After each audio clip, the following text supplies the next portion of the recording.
वैष्णो देवी में भीषण बारिश से भूस्खलन, हजारों यात्री फंसे।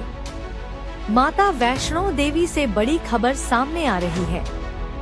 दरअसल यहाँ भारी बारिश के कारण भूस्खलन, लैंडस्लाइड हुआ है।